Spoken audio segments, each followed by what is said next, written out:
Joining us now on the newsline is the legendary Iowa broadcaster Van Harden. He capped a 50-year career behind the microphone with retirement last year. I put retirement in quotes because I cannot imagine Van Harden ever settling down for very long. Luckily, he has joined us on the newsline. Good morning, and thanks for taking the time, Van.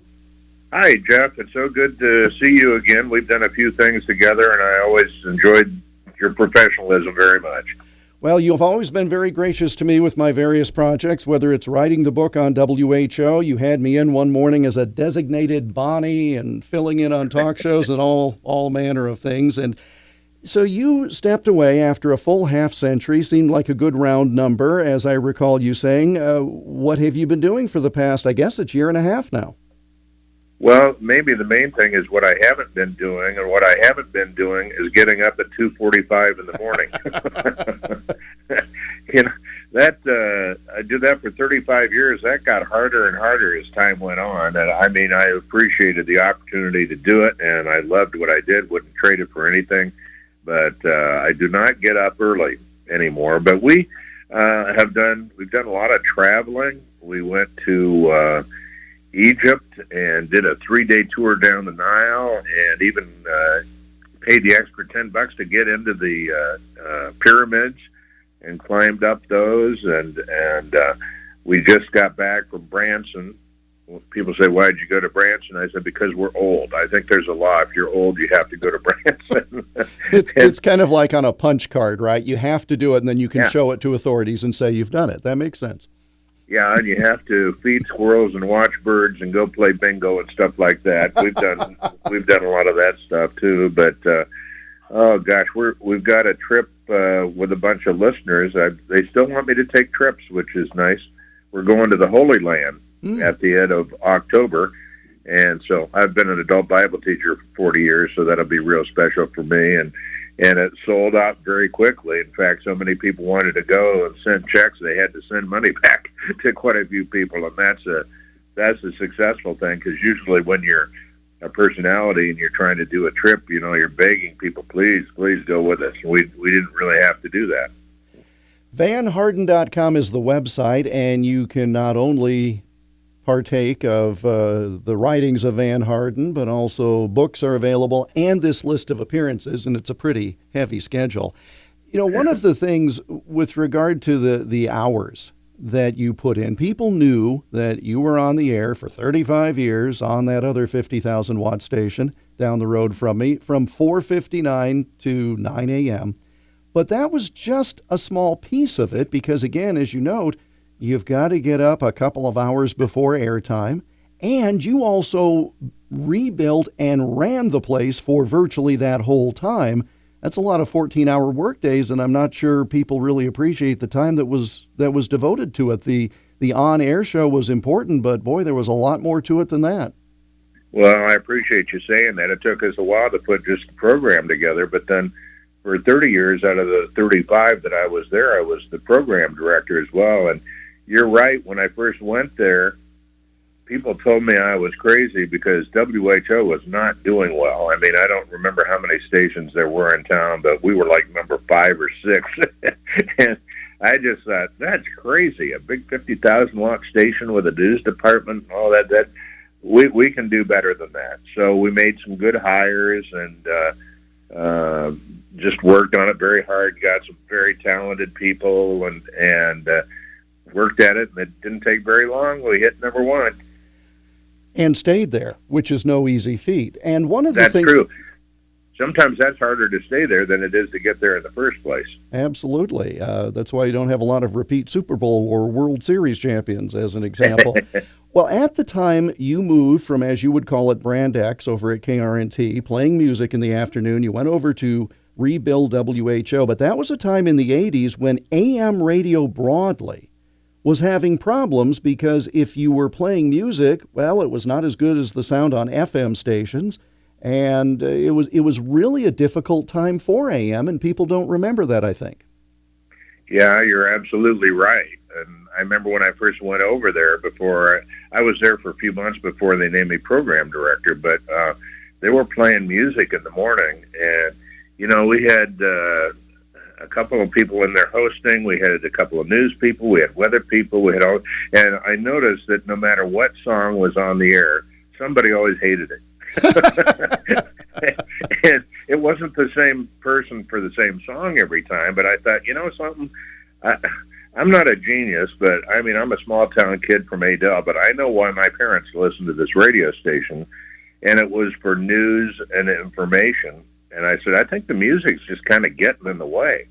So we quit doing it, and I still did almost like a jock program, but the news, the weather, the sports, the traffic, the ag, those were my songs that we played. And then we just had a lot of fun in between doing fun things, and it worked. Well, and this was a time when you did not have a lot of news talk stations, and I recall when I came here, and it's, 8-9 years ago now, that time has flown, but I would say to a new morning host, I want you to be not a disc jockey, but a news jockey.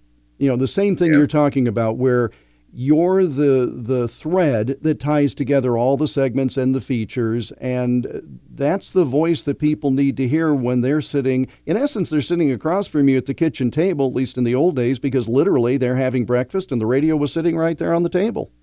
Yeah, absolutely right. And then another thing that it was desperately needed was people with a great sense of humor, because there were some people that tried to get on the radio and solve all the world's problems and thought they could, and were so serious about it, and that's fine to an extent. But after we got going and got to be so successful, I sat down one day and I wrote down in order the most successful programs on our radio station. 1, 2, 3, 4, 5, 6, and I noticed that the success rate, and I thought this can't be coincidence, the ones with the best sense of humor were on top, and the ones that didn't were down below. And I thought, that tells you something. I mean, people are people, and yeah, they like issues and things, but golly, they like to have fun, and they like to hear a real person, and they like to hear a personality that feels like a friend to them, you know, and so that worked. Van Harden is our guest. I love saying this. Van Harden on KXEL, joining us on this Friday morning. You mentioned, growing up, and again, as an Iowa kid, it was Don Warren and the Good Morning Show in the morning, etc. And that leads to an email we received from KXEL listener John, who writes as follows: before television, I remember growing up on the farm where all activities, whenever possible, would stop so we could hear Paul Harvey, Herb Plambeck, and Jack Shelley. He then writes, in later years, I think you, meaning you, Van, hired one of my favorite talk radio hosts. Please share some of your memories of Jan Mickelson. And if the audience is not aware, we lost Jan earlier this week after several years of declining health. Yeah, we sure did, and that was sad, even though he had gone out to Las Vegas a number of years ago, but he had a stroke, and his wife was with him when it happened in the kitchen, and if she had not been there, I'm sure that would have been fatal immediately. But she took quick action, and so anyway, the story of Jan Mickelson was when we did the morning show. We put the morning show together. They said they want that show to be the foundation of the station, and then we'll move on to other things. And so we got the morning show rolling, and they said, now we want you to hire somebody to do the talk show that comes on at 9 after your show. And so I started looking around for people, and it was kind of hard to find people I thought were really, really good. And there was this one guy that had been a Harlan, Iowa native, and he was on the radio in Cincinnati, and he and his wife had gone through Des Moines one time when we were having an ice storm, and he wrote me a letter, and he said, I was so impressed with the coverage you guys did. I'd love to work at a station like that sometime. And I thought, well, this must be a God thing because the timing is perfect, and so I talked to him, and I hired him, and I was so excited about it. And then 2 days later, he called back, and he said, I'm sorry, I'm not going to be able to come. They offered me more money here and even some programming things. And I thought, oh no, I was just devastated. And so I went on, and looked at all the other resumes and heard the tapes and everything. And there was one guy that I thought was just okay. And so I thought, well, I guess I'll have to hire him. And so I was getting ready about 2 weeks later to hire him. And I thought, you know something? I should call this Mickelson guy back and see how it's going for him. So I called him back, and he said, boy, am I glad you called. This isn't working out at all. And he said, is your job still open? And I said, you bet it is. So then he was there for, 23 years or something, I think. Oh, my gosh. Well, and one of the things, and you were kind enough to ask me to fill in for him, because apparently you were throwing caution to the wind or had run out of everybody else on the list. But one of the things that struck me, and it's something that I've tried to carry through on this program, is the audience for Jan's show, and talk radio, I would say in general, spoken word radio as I call it, they're smart, they're engaged, you don't want to waste their time. Yep. And you have to be ready at every turn. And that was such a great lesson. And whether I was a guest or a host on that program, you knew the audience was coming to play. And so you needed to come to play as well. Van Harden is our guest live on News Talk 1540 KXEL. Sure, there was radio, but you did a variety of other things, including inventing some things that were just terribly interesting devices over the course of, how in the world did you have time to do this, in addition to all the myriad of other things? You know, the radio thing, I planned that out, and I worked hard at that, and it did well for me. But every once in a while, I'd run into a situation where I needed something, and there wasn't such a thing. It wasn't available. My mother was having a hard time remembering what day it was, because she was in a care center, and she said, the only day I know is the weekends, because they have different anchor people on the news, on TV. and so she had one of those devices where you put your pills Monday through, or Saturday, Sunday through Saturday, and she was missing taking some of her pills. And I said, Mom, you got to take these are important. She said, well, I just don't know what day it is.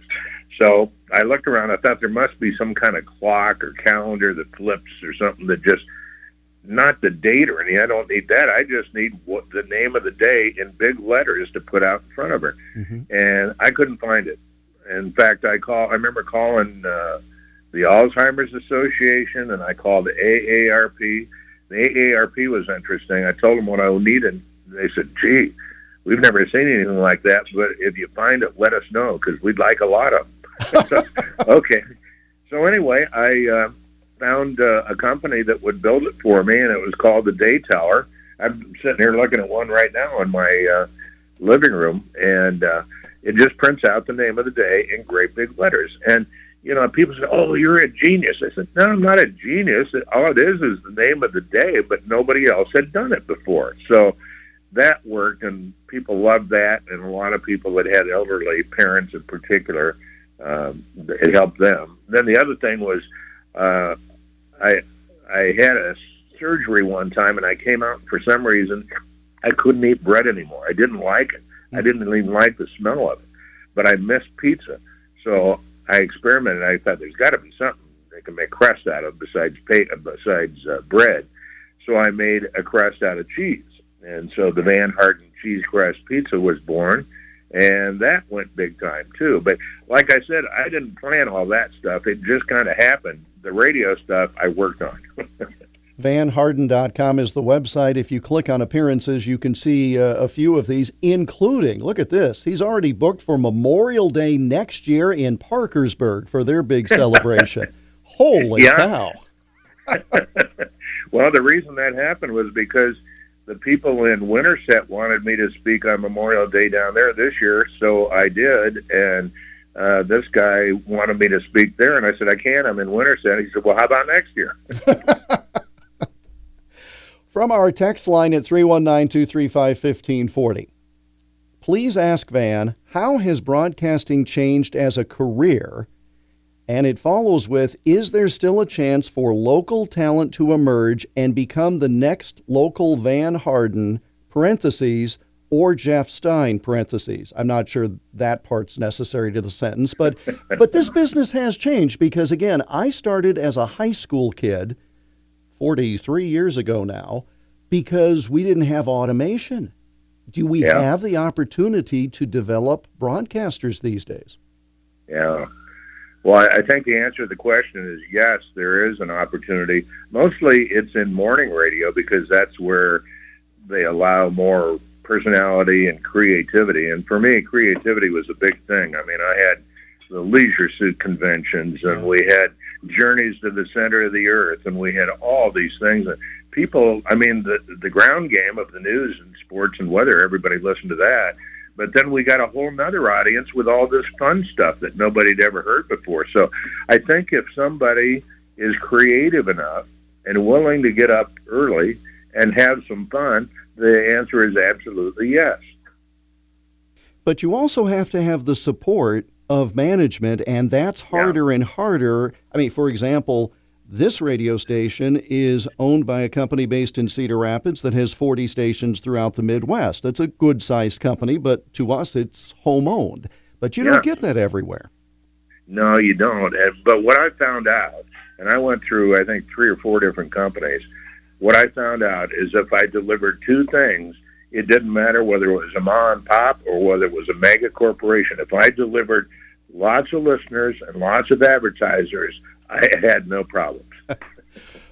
Well, as they used to say, radio gets results. There you go. Yeah. Let me ask you finally, and I'm taking far more time than I told you I would take, but I appreciate it. Fine. So, one of the things that I don't think you get noticed for is the fact that when a fellow based in New York said, I'm starting a nationally syndicated talk show, and it premiered, by the way, 35 years ago this week on August 1st, you said, well, sure, we'll be one of the charter stations. Who's this Rush Limbaugh guy anyway?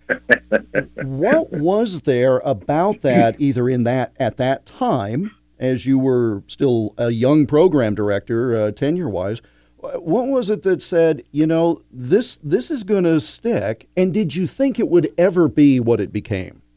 I don't think even Rush knew what it was going to become. But I had a broadcasting buddy, and he says, you know, I've been following this guy out at KFBK in Sacramento. Now he's getting this network show, and he does all these strange things, but he's got an unbelievable sense of humor. And I thought, well, I'm filling holes. Let's put him on, and the rest is history. I mean, it took off. I think some people say he single-handedly saved AM radio. I don't know about that, but he sure helped. Well, given the fact that, as we've noted and alluded to, AM stations weren't quite sure what to do. And this really, and it then opened the door for spoken word sports radio, another whole genre. But, well, Van, you have, as I mentioned earlier, always been quite gracious to me, but I can speak for all these folks who are sending these texts and emails. This has nothing to do with anyone working currently, but you're certainly missed every day on the radio, and I encourage people to go to vanharden.com and stop by and see you at one of your personal appearances. Always a privilege, sir, and I hope we can do it again. Well, thank you very much. I know Becky and I went to Waterloo, Cedar Falls just a couple of weeks ago, and we went to that restaurant there that's painted like the Sistine Chapel. Have you been to that one? Oh, of course. Yes. Yeah, boy, that we did all sorts of fun things. Then we went down to Hudson to the dairy farm that has kangaroos. And so, anyway, we may go do that again, and maybe we'll see you sometime. Well, you just call anytime, sir. Thanks so much. Thank you. Blessings to you, Van. Thanks so much, Jeff. Van Harden, the legendary broadcaster. So many years, 35 years at WHO Radio in Des Moines, and really set the standard for what you hear today in so many places, including this one. And he joined us live on News Talk 1540 KXEL, where Iowa comes to talk.